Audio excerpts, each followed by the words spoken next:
It's basically a question on my migration from Zambia to Italy and how I was able to find a job in the industry that I work in, which is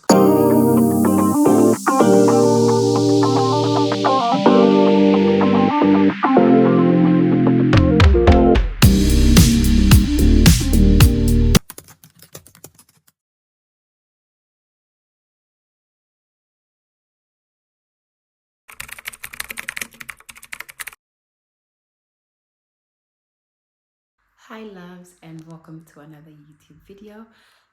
This is gonna be a very different kind of video and hopefully a quick one. Right now I'm not at home.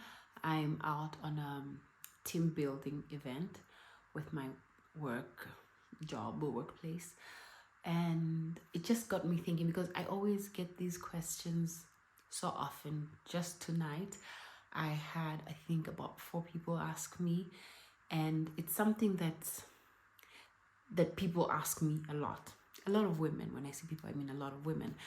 So it's basically a question on my migration from Zambia to Italy and how I was able to find a job in the industry that I work in, which is construction. So because I've been asked this so many times in person and some people have sent me messages via Instagram, I thought it would be something that I could just talk about quickly. Anyway, let me not rant.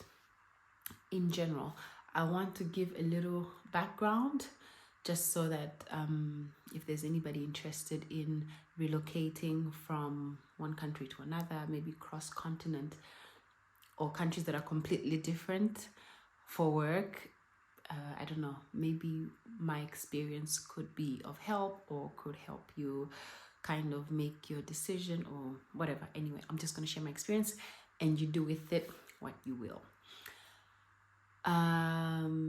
Background. I'm a quantity surveyor by profession, and I have been practicing as a quantity surveyor for the past 10 years. So I did my bachelor's degree in Zambia. That's where I started doing it. I didn't complete it there.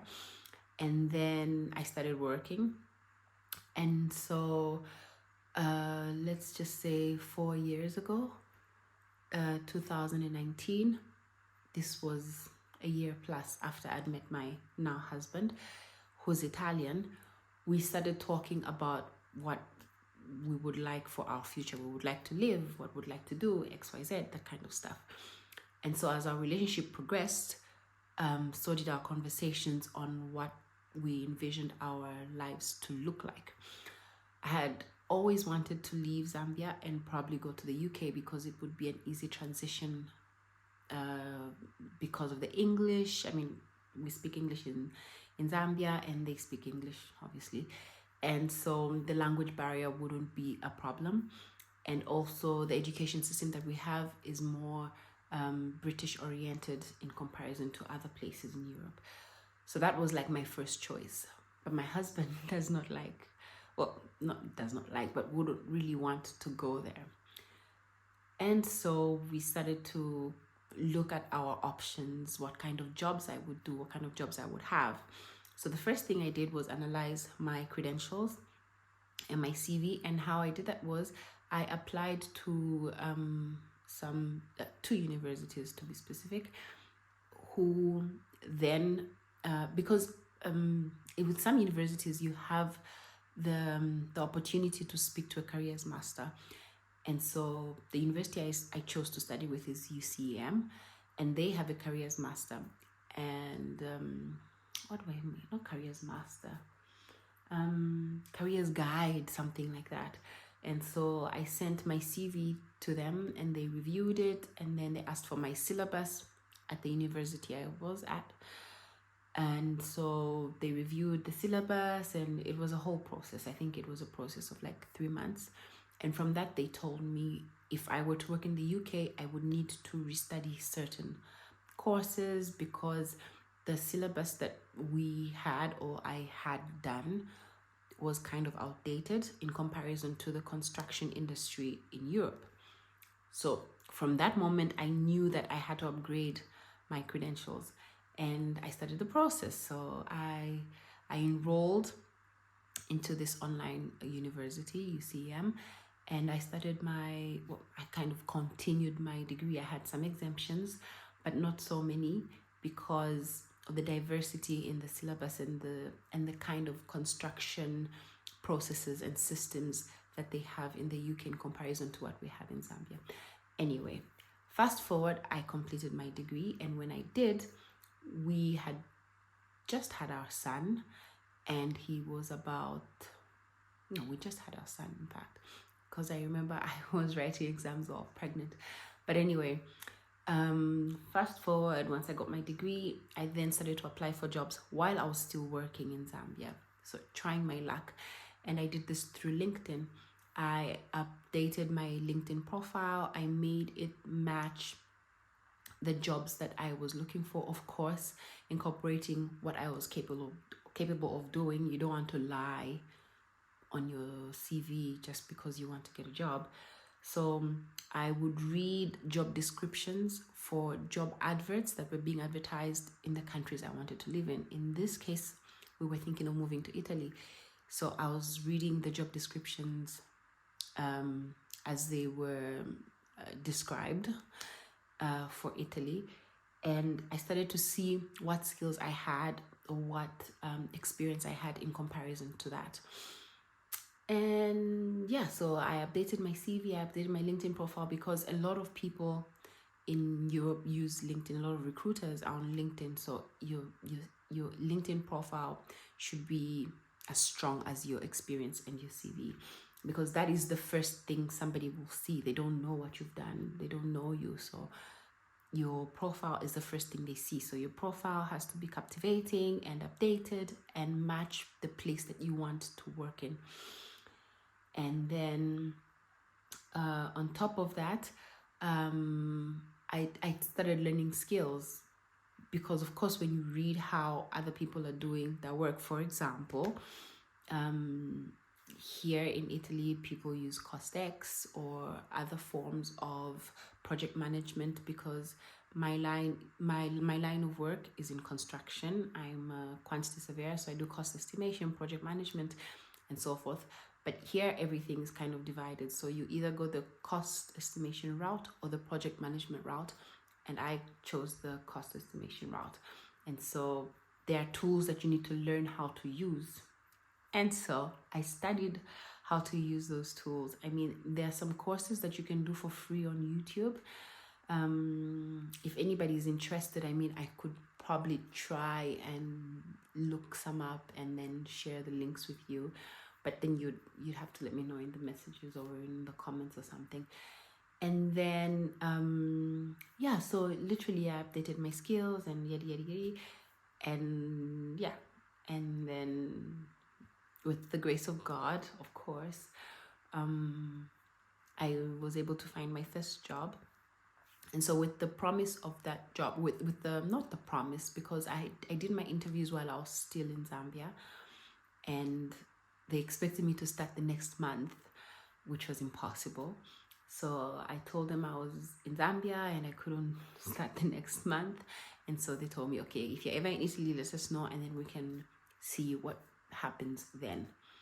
So with that opportunity, with the knowledge of knowing that I can find a job, I was a little bit more confident in leaving Zambia and coming to Italy. And so we finally finalized and decided to relocate. So that was February when I had my interviews, February of 2022.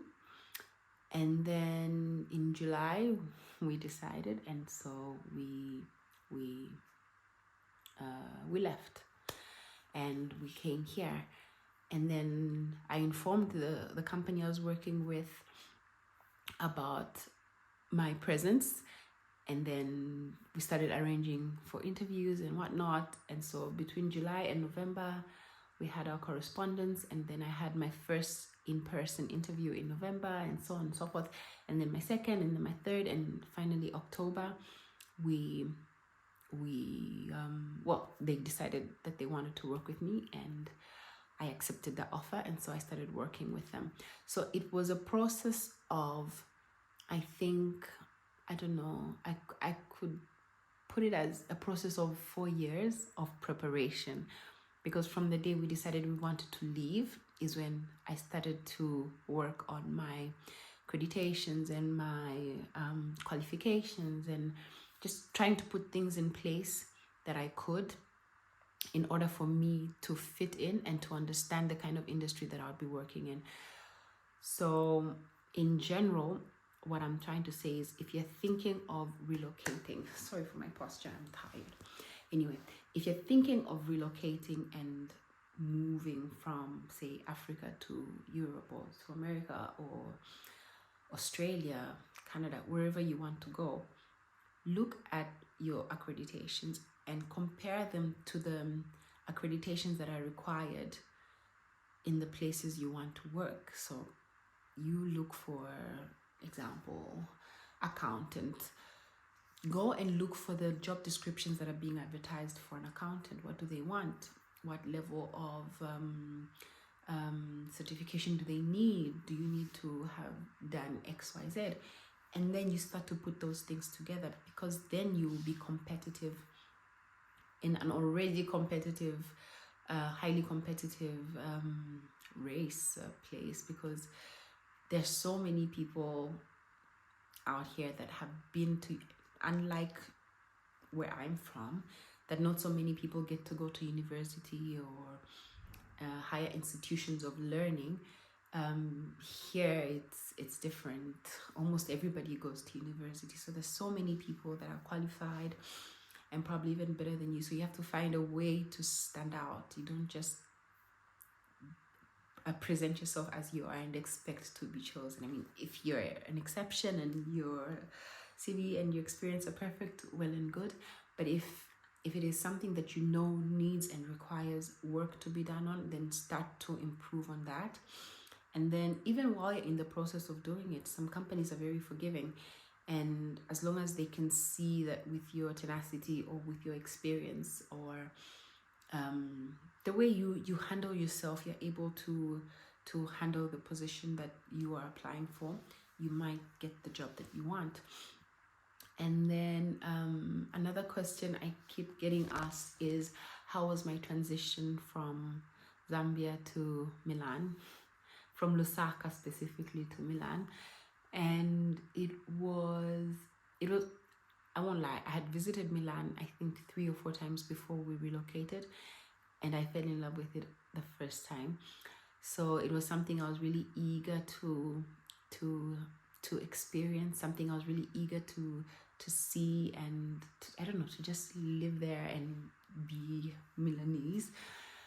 So it really wasn't so difficult for me, because I came in with an open mind and open perspective, and I just wanted to absorb it all in.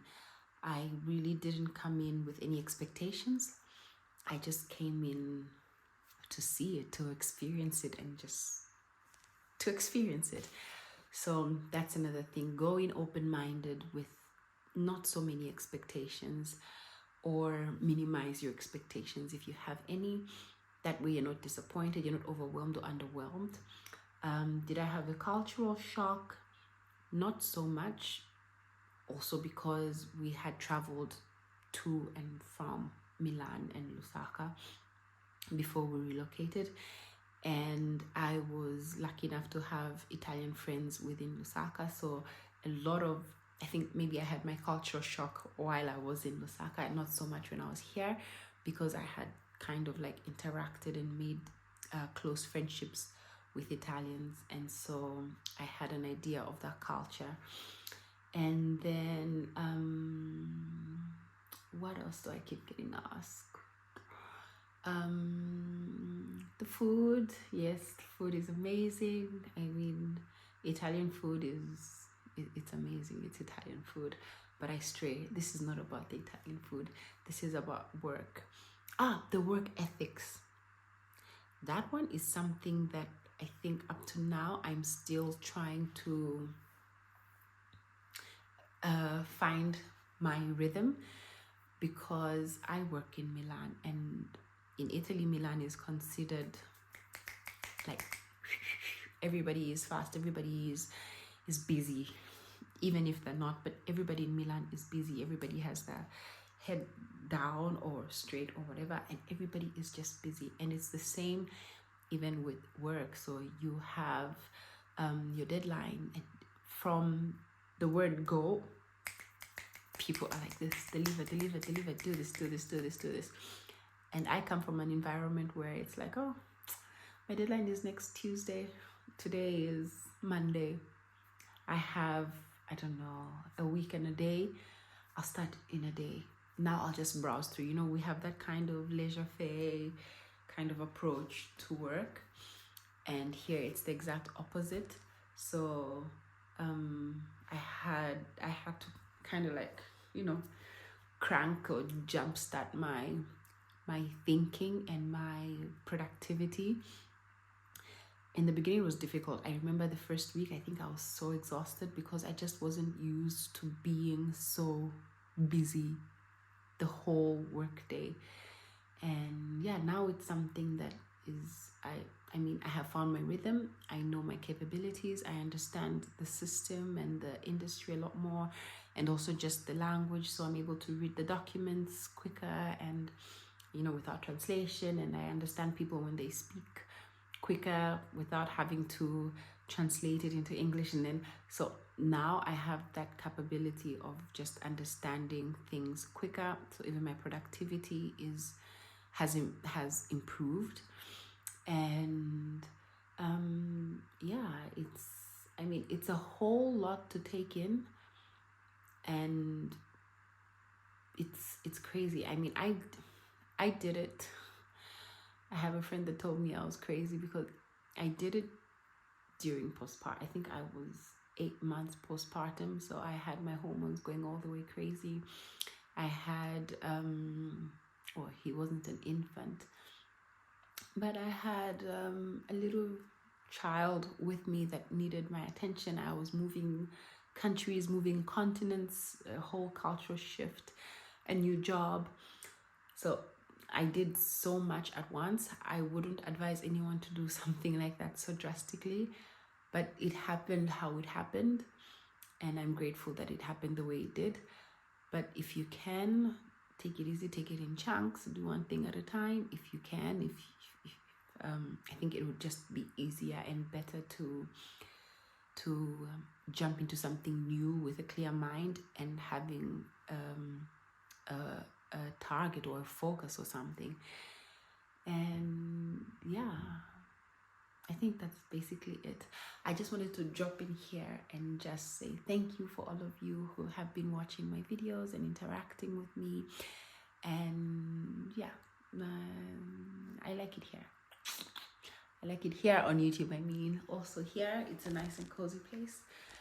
I don't know. It's nice. I'm only here for a night, so it's a whole day. We've been here all day, and I'll spend the night here, of course, because I live in Milan and we're in Tuscany. And then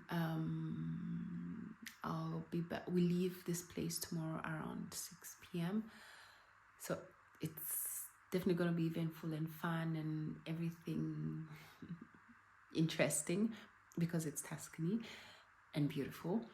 But at the same time, I miss my son so much, and I haven't been away from him in a while because we spent the whole lot of March together, day in and day out without his dad, even because we traveled back home. And now to be away from him even for 2 days and a night just feels like too much. But I'm really trying to like enjoy the moment and be okay. I won't lie, I think majority of the day I didn't even think about him so much. I started to think about him around 7 p.m. when I called and we talked on video call. So yeah, I'm really trying to have my work and life balance sorted out. Just trying to really be in the zone of driving my career in the direction I want it to go. which is another reason why changing jobs for me was very important, because while I'm grateful for the first job that I had here, it didn't feel like something that I wanted to do or that I was motivated to do. And this one instead feels a lot more inclined and directed to where I want to take my career. So that makes me really happy, and I'm so excited. And I just want to give my all, and I want to do the best, better than I've ever done before as a quantity surveyor. And so now that I'm here, I'm really just, when it's time to play team sports or whatever, I'm there 100%. And when it's time to just focus and listen, and I'm there. So I'm really just trying to be present 100% and soak it all in and enjoy it, because I know my son is taken care of. His dad was also working out of town, but he's going home. Well, he's home now already, and his grandmother is there with him. So I know he's taken care of. I know he's okay. And I know I shouldn't be worried about him, which I'm not. I just miss him. And so I'm trying to prioritize this now and have like my me time and just rejuvenate and recharge, so that when I'm with my family, I can be 100% with them and not be worrying about, oh my God, did I do this? Did I not do that? So yeah, that's basically it. This is my midnight chat, midnight thoughts right before I go to bed.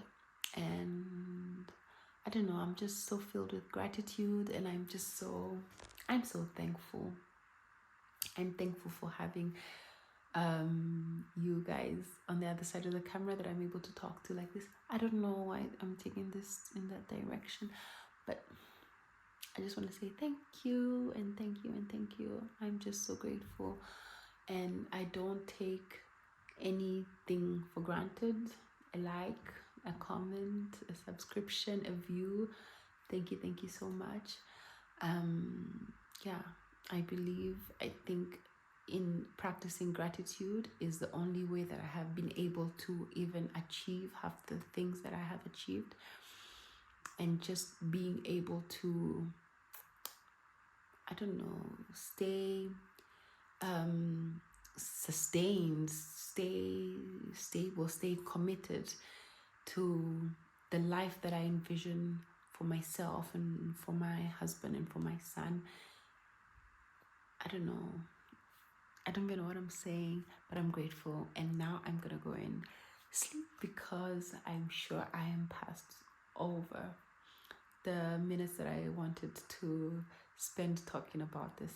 But I hope something of what I've said has made sense. And if you would like to know more, just let me know in the comments, and yeah, I'll try and address the topics. I can try and break it down a little bit better. But this was just to answer the few questions that I'm constantly asked. And yeah, that's basically it. So thank you. See you in the next video.